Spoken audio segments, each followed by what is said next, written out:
Hey everybody, welcome to another episode of Maybe I'm Just Not Getting It. I'm your podcast host, Robert Davis. Appreciate you tuning into the show. Before we get started, I just want to take a second to plug myself. Instagram is RTD underscore III. Facebook is Robert Trey Davis III. The podcast is on Spotify, Apple Podcast, and I believe iHeartRadio. If you listen to it on a different medium, or if you want it on a different medium, just let me know, and I'll see about getting it put on there. With that being said, like I said, I appreciate everybody for tuning in, and we'll start the show. So, what I wanted to talk about on this episode has kind of been, it's really been kind of like big news in terms of the Epstein file, the Epstein list type of situation, right? It's kind of been one of the most talked about things ever. And I think just to recap, where we are with it is that, Jeffrey Epstein was essentially a very wealthy billionaire sex trafficker of young girls, and he kind of facilitated this island, this personal island, where a lot of a haven, kind of the rich, famous, powerful of the world, the who's who of the world, will come to engage in sexual acts with young underage women. And he essentially was the facilitator and the runner of all of that. And while he was awaiting trial for crimes for sex trafficking of underage girls and of that nature, um, he mysteriously committed suicide, at least allegedly. And in the wake of that, there had always been talk of a client list, like how every movie has like the black box or something like that, or the black book, or whatever, the ledger. They had everybody's name in at the end. So there's always been talk that there was a list, a client list of all the who's who of the world. And when we say who's who, we mean really like the most powerful and famous of the most powerful and famous. And so that's kind of where we are now, just in a quick recap. Um, and this is kind of the type of stuff that we're describing in terms of the Epstein Island is like the type of things you see in like the movies where they depict like the rich, famous, and powerful as like these kind of immoral, gluttonous type of pigs that do just whatever they want. They do these very inhumane, and like the rich, famous, and powerful in what's it, the Purge and stuff like that. Well, not with the killing part, but just in terms of what they can do to people. I'm pretty sure they was allowed to kill the girls if they really wanted to, quite frankly. But uh, it was really that sort of, I don't want to say bravado or elegance, but it was that sort of situation that was going on. That sort of rich money type of you could do what you want type of situation. And just recently the FBI and the DOJ concluded that there was no foul play in regards to Epstein's death, where he had allegedly hung himself, um, and in his cell. And there's dispute to whether, from the position of which he was hanging off the bedpost, if he was able, not the bedpost, but where he was, if he was able to actually hang himself. I think it was the bedpost. If he was actually able to hang himself from that, for where he was laying at. Um, if, there was dispute to where I think the cameras had went out for a minute or something, and there was no guards that were watching or on duty at that particular point. It was like a lot of different coincidences of breakdown at this particular point that he decided to commit suicide. And so the FBI and the DOJ have recently concluded again that there was no foul play regarding his death, and that there is no actual client list. So essentially, putting a bow on this story, that there's nothing else to it. He's dead. The operation is over. His girlfriend, I forget her name, Ghislaine Maxwell, I believe. She was in custody, I think, and been sentenced. But and she was kind of like his right hand. Essentially, they I guess gotten what they wanted out of her. But yeah, so that's kind of where we are with that. And so, when I talk about kind of why this matters for a minute, I think first is a lot of people feel like, and rightfully so, that this is another example of kind of like the government blatantly lying. Blatantly lying in the face of the American people and in a way that is insulting to their intelligence.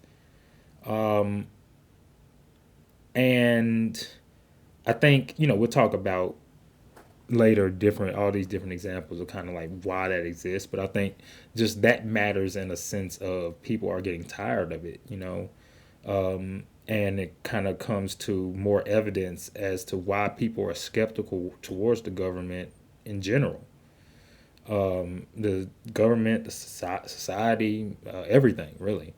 And when you see things like this, where a lot of people were feeling as if there would be finally a comeuppance for the corrupt amongst the rich and famous and powerful. I don't think people want the rich to the eat the rich movement type of thing. And I talked about this in the past, I believe. The eat the rich movement, I don't believe really it focuses completely on wealth. At least I hope it doesn't. From a moral standpoint, I think it focuses on what we believe a lot of people in extreme wealth had gotten. I mean, had have done to get it, which would have been extremely immoral, which making them a bad person. But we'd hope that if somebody is a good person and wealthy, that there's no bad will upon them or no wish that they don't have that wealth. But like I said, um, it is still evidence that I mean, it's still this is another piece of evidence to why people are skeptical of everything around them because they just don't believe that at the end of the day that when we believe that maybe they will found the corrupt amongst the rich and powerful will get their comeuppance that they didn't. It's just swept under the rug blatantly. And I mean, and it's just again, it's another example of just what the rich and the powerful can do, what they can get away with, and really to never underestimate the levels of corruption that they can span to, or the levels that they can reach, that corruption can reach. It can reach anywhere. And when we talk about the rich and powerful, we talk about literally. I mean, there have been, again, we'll talk about it more later, but leaders of government, church, business, entertainment, culture, all like everywhere. I mean, that have been at these things. They've been engaging in these acts that have been, associated with this man. The president, Trump, is a close friend. He's tried to distance himself, but there's been many pictures. To assume that he's not on the Epstein list and not heavily probably involved in the Epstein list would be, asinine at least. Like, so, we just kind of, and again, it's just another example of what the rich and the powerful will do to keep themselves insulated from any sort of harm. And I think on a more important note, I don't know if it's a more important note, but it's a just as important note. And I hope in talking about this topic, that I don't stray away or it doesn't come out of me not thinking about this particular thing I'm about to talk about as the kind of the most major point of all of this. Is that this is just another example of us not caring about kind of sex trafficking in general. And sex trafficking, pedophilia in terms of, I mean, there were probably young men there too to a degree, but young women specifically, violence and kidnapping of women, all of these things. Like, I believe, this is in another example in terms of even just how it's been reacted to. People wanted to know, oh, they want the client list. We want the client list. We want to see who was there because we want to know who was involved in these acts. But nobody wants to know. I don't want to say wants to know who the victims are because that's not particularly our business to know that. But want to know how, what happens to these victims. What did they have to go through? what type of crazy mental crap is that to what if they knew some of these people, not known them like personally, but like some of these rich famous people, like, oh, like a celebrity, and I was a fan of this person, and now they're sexually assaulting, they're raping me, like, you know what I'm saying? Like, I used to watch their movies as a kid, and I see that they're at this party engaging in this. Like, what type of mental impact? And that ain't the only impact, obviously. But like, what type of mental impact does that have?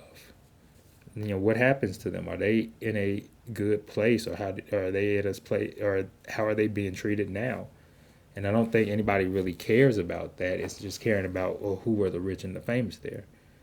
Um, and then, as much as we talk about pedophilia in our culture, it's in this sense, it's still, we want to know who the famous were to know, to say, oh, they're in trouble for doing it. But I don't think it. I think the talk about why there's such a demand for this market of young women specifically. I mean, sex trafficking women in general is wrong, but why there's demand for underage women, I think, is something that we need to discuss as well. Um, and then it's just a reminder of how the world truly works in favor of those with power every time. In terms of just, even when it seems like everything, you can do everything right, you went above and beyond, you know, all the luck was on your side, they'll still find a way to come out of it in one way or another, and be without having to really lose, you know? Um, and so, to kind of dive into some, I guess, some examples of what we've been talking about. First thing that we talked about was Epstein in the kind of the suicide thing, and like, just in my personal opinion, I think it's silly to believe that he committed suicide. Um, Now, I think it's silly to believe that he committed suicide in the way that he did. You know, and with all the coincidences that happened, you know, you can't have a breakdown in the guards where they would be on suicide watch to be there in case something happened. You, but they weren't there. Cameras weren't working, so you can't tell what happened at that particular point in time. 1 minute, you know, I think they said it was out. Um, and again, they talked about the way from the angle that he hung himself, I think, off the bed rail or something like that, and just how it wasn't feasible, or it seemed very unfeasible for him to be able to do that. I think, I mean, and even just in the concept of what he's awaiting trial, he didn't seem to have expressed any suicidal beliefs or traits at that point.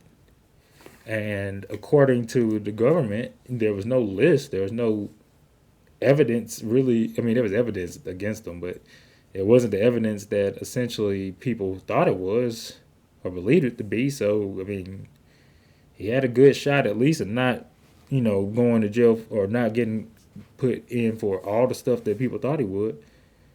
So why commit suicide, you know? And why at that specific time? I think, you know, just in talking all that, obviously it's like you have to kind of be like, come on now. But hey, um, I think our country kind of. Uh, One other thing I want to talk about is, and I kind of spoke about this with the pedophilia thing, is I think our country kind of fanaticized this because we kind of have a fanatic type of hatred towards pedophilia and pedophiles, even though for some reason it's still one of the most prevalent type of issues in our country in terms of within family and domestic relationships, in terms of within, you know, mentor mentee relationships, in terms of within educational relationships, in terms within social societal relationships. It's still very prevalent, but we say that we hate it, yet it still exists in a lot of different ways. But nonetheless, I think that the Epstein case was a polarizing one because of the fact that it involved two things that our country, especially the non-rich of our country, really focused on, which was the hatred of pedophiles and the hatred of the quote unquote rich, famous, powerful. And I think those two, in this case, blend hand in hand. And it was why it became such a polarizing case. And it was one of the few times that people believed that there was something tangible that they could see, not like some imaginary force, not like some, oh, they lost some stock market money that they'll get back in a year or something. Like, this was one of the first times that they saw tangibly, that they thought there was something tangible that they could be convicted and tried upon, shamed upon, and it could weed out high level corruption amongst the world. And I think a lot of people hope to give it a reset of some sort. I think that sort of hope is a little bit silly itself, but that's what I believe some people really thought. And it goes back to this concept of where I kind of mentioned to before, like when the powerful are in trouble, people want to see them hurt.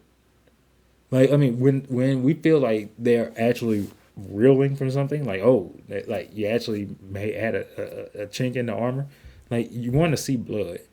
And I'm not saying that's right, because I'm not saying that's right, really, I'm not, because it is based upon just who they are and not what they've done to a degree.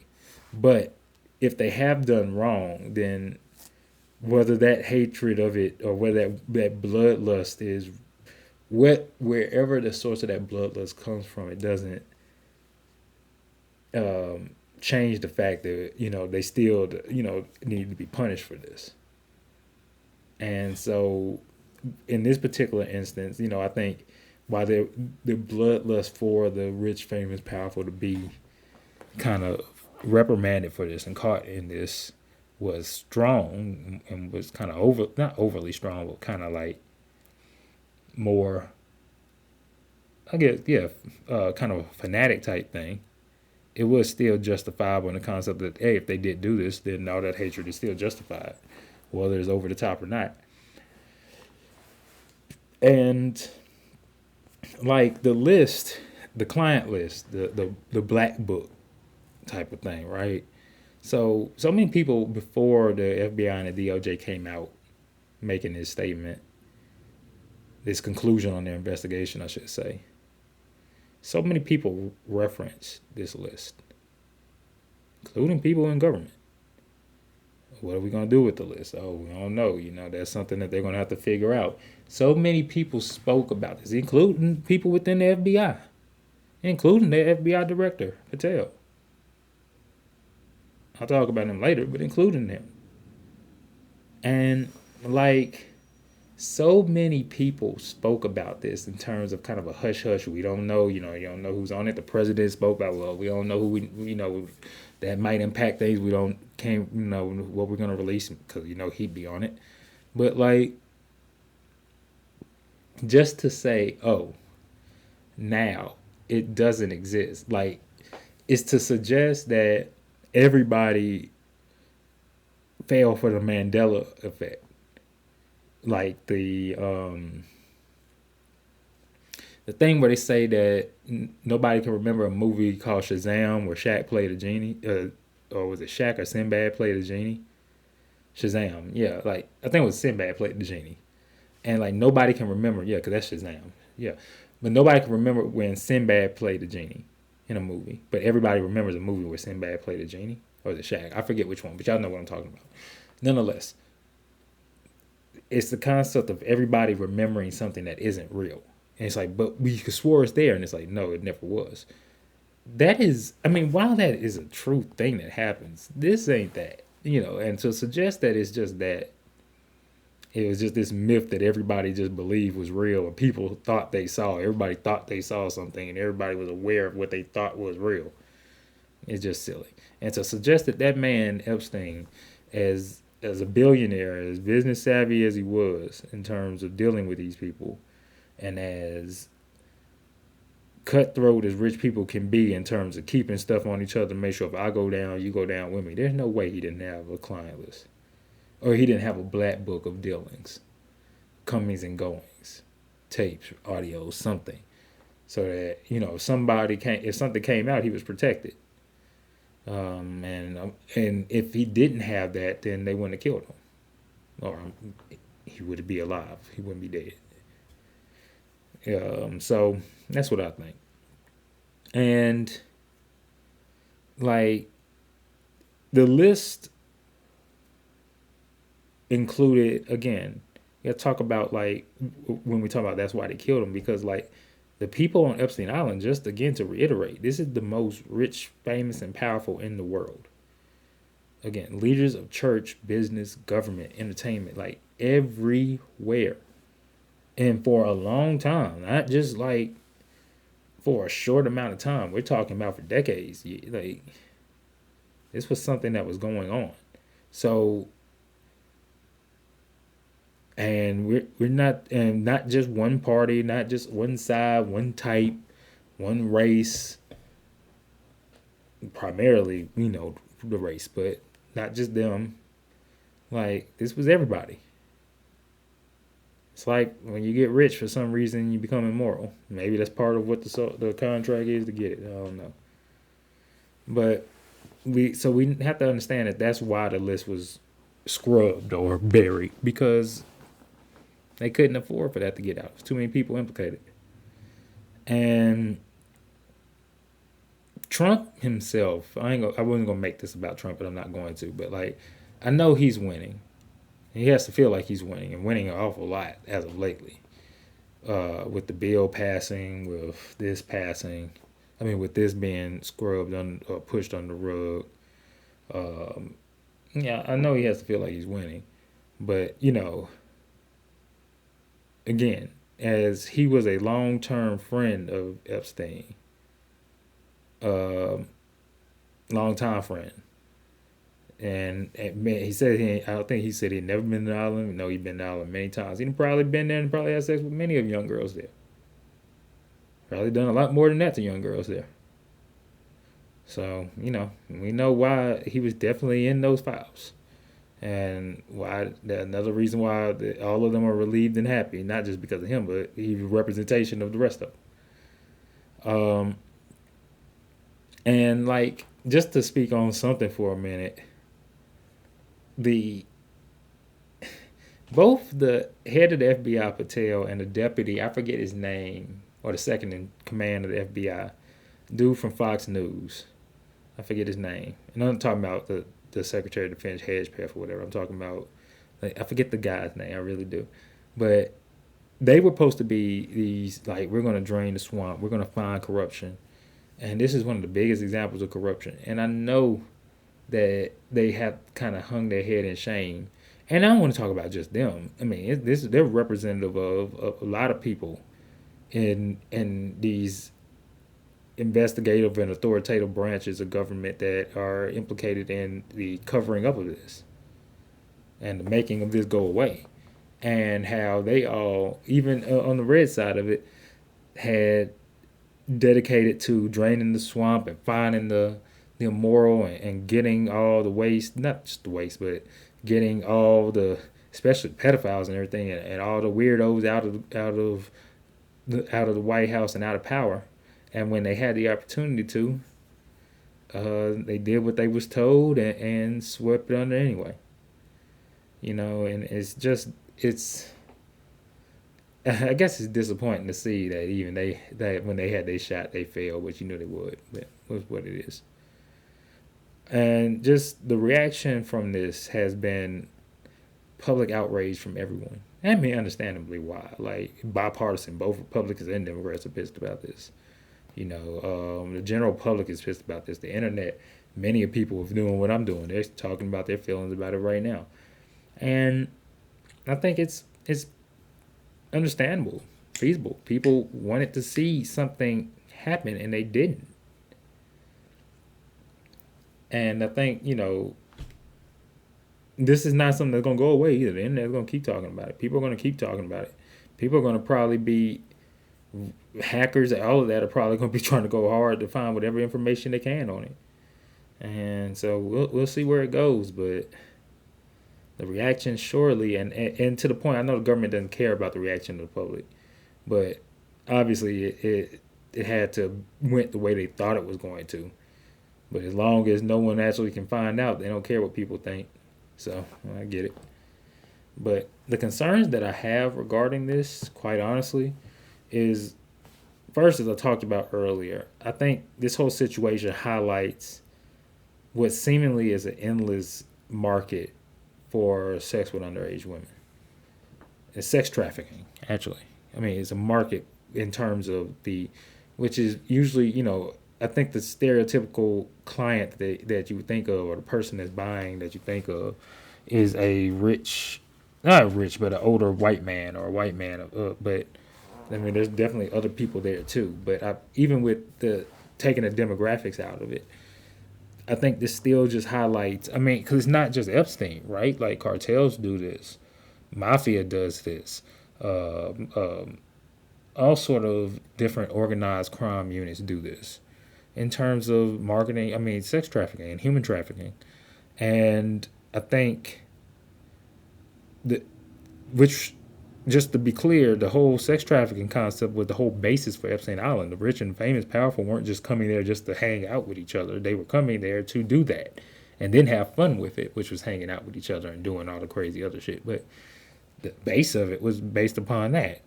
And so it highlights this seemingly endless drive this endless drive of a market that a lot of people fight. They'll spend their lives energy fighting, and it's sad to see that it's still because the rich, famous, and powerful are such a driver of the market for it. They're always going to have a way to get to do that, and it's concerning. But I suppose that is the way that it is. But and why? I guess is the question. Like, why? It's something I've always thought to myself is like, why is it such a thing? Like, to just want to be able to go somewhere and be like, oh, I want to pay for it. Bring this young scared person, this young scared girl in here. Like, I guess it's a power thing. It's a power trip, or ego thing type of thing that gets you off. But like, I just never understood why there was a market for that, for sex trafficking and all that. Like, but then again, as I've said, and as I've been taught and I've been told that men would have sex with a trash bag if they could find the hole and hold it still long enough. So it is what it is. Um, but this is another concern I have is that this is just another example of people losing faith in kind of the systems that govern our country in terms of the response to it. I mean, and again, it's obviously so, right? Like, people are tired of feeling as if this is what's the word I'm looking for? People are tired of feeling as if our country and our world operates in a fashion where if you are of a certain social or economic class, or the highest social or economic class, that nothing applies to you. Like the rules, nothing applies to you. And everybody else, you're getting the short end of the stick where everything, every time, is just going to keep trying to screw you over. And people lose faith in stuff when they see the one time where they're like, oh, it's going to work against them this time. Like, they're like, to see just to see the system work fairly. And when I say work against them, just to see it work fairly. And when you don't, and you already thought it wasn't, but your hope got up because you finally saw something tangible. You finally saw something. It was like, oh, damn, this could actually happen.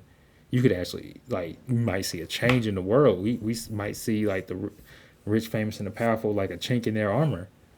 Nope. And it's understandable that people have lost faith in the system that governs our country, but it is concerning because when people lose faith, the nation goes. Like, you know what I mean? And I think when you take it, or when you don't have faith, you have nothing else to lose. So I think we have to worry about where people are, not just following this, because they'll get over this, but just in terms of just where we are and as a nation right now. And when we see, like I said, the Trump's bill, which essentially is one of the biggest transfers of wealth from the lower and middle class to the upper class. And then we see the upper class getting away blatantly with crimes. We see upper class, getting, in terms of that bill again with a tax break, and we saw with the upper class in terms of COVID get huge amounts of money. It's just getting to be a lot. And it's concerned, where people are just fed up. And the rich and the powerful are becoming more emboldened, I believe, to just blatantly do stuff and just be like, oh, they can't do anything about it anyways. And I think to a degree that's a concern, because if they can truly do whatever they want, I have a fear of what happens when they start doing truly whatever they want. Like, you get what I mean? And I think we all need to be concerned about that, quite frankly. Because if they don't want us here, or they don't want us to thrive, or they don't want a particular thing or a particular concept to thrive in this nation, it seems like they can take it. And so I think we all have to kind of be a little bit um, hesitant and concerned about exactly what the rich are going to do, and famous and powerful are going to do next. Or how much greed and how much gluttony and how much immoralness can they do, or how much it seems just to their heart intent, like they'll just keep eating until there's nothing left. And another concern I have, spoke about this a little bit in terms of cartels and mafias and organized crime families, a lot of them being based and having strong bases and financial ties into sex trafficking. But there will, there's already is likely, but if there was not, there will be another Epstein. There will be another Epstein Island. It won't be him, but there will be another one that pops up. And so, if so, I think if there is another Epstein, I mean, there will be another Epstein that comes up. I think he'll be more protected and more advanced. The rich, famous, and powerful will learn from this particular instance, and they'll find a way to modify what they want to do, modify how this operation is ran, and it'll become even harder to stop. And I think that's a huge problem, obviously, because it's just like, oh, something went down. Well, another chink, just a chink in the wheel for them to fix, and they'll get it done. And I think, like I said, it's just another day for them, a small issue for them to fix, but there'll be another Epstein that pops up. And I think that's one of the most concerning parts of it all, just how easily it seems like most likely he could have been replaced. And so, like, I think to kind of conclude to a degree, I think we will likely never know, just quite honestly, who was on the Epstein list, or who was behind killing him. I mean, and I don't think we really need to. I mean, I think we need to. I think they need to be, I don't think we need to, but I think they need to be held accountable. They won't be. And maybe us knowing is what would have held them accountable. So maybe we needed to. But I think we generally know who they were. No, we can't specifically be like, oh, this person, but, and that's the hard part about it. But we know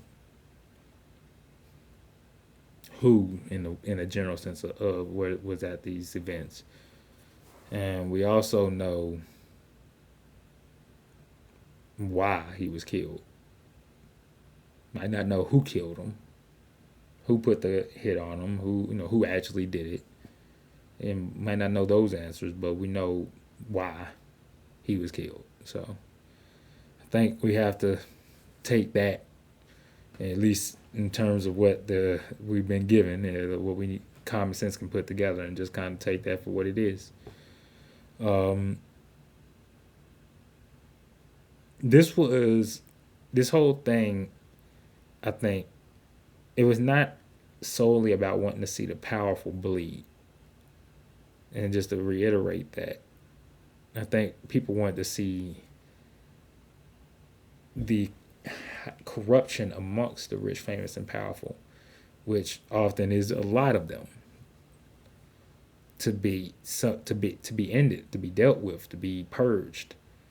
And it wasn't about just seeing, all of those in a successful situation, all those, but those that was associated with this individual, that was associated with what he was doing, and yes, they need to be held accountable, and to the highest degree. And I think that, if it's just that disappointment that comes when it didn't happen, and for the cover up to be this blatant and this obvious. I think it felt like, it feels like a lack of effort, and a lack of effort out of disrespect for our intelligence. Not because they don't think that we can't figure it out. They just know that we can't do anything about it. So what does it matter? Like, why even try to put a story together? Why even try to do anything? Just, nope, didn't exist. Because they can't do anything about it anyway. It's that sort of slap in the face that makes you say, just damn, like, really? And it goes back to why people want to see the powerful bleed, because they want to see that high level of corruption ended. But I think people are tired, obviously, of the powerful always being protected. And it becomes deplorable and unjustifiable. It's always unjustifiable, but it becomes truly deplorable when the corruption is this obvious, when the corruption is this blatant. I think people are just like over it, in terms of faith in the country, or faith in, just justice. I think not in the country, but faith in justice, faith in fairness, faith in people getting kind of the just due is just not the case. I think, to the, like, I remember, I wanted to say a quote of a rap lyric, but I don't think I can say it correctly or remember it correctly. It ain't even a rap lyric, but I know Killer Mike was talking in this one Logic song one time, and he was talking about, like, I guess he was talking in terms of what he would say to God, and he was saying, just in terms of, why does everyone that go against everything that you ever said always get ahead? And I think that's the kind of the thing to leave with, because it's just, the more things change, the more things stay the same. And so I appreciate you all tuning in to the episode. Again, this is the Maybe I'm Just Not Getting It podcast. I'm your podcast host, Robert Davis. Again, follow me on Instagram, RTD_III, Facebook, Robert Trey Davis III. Again, the show is up on Apple Podcasts, Spotify, and iHeartRadio. All right, appreciate y'all. See you next time. Out.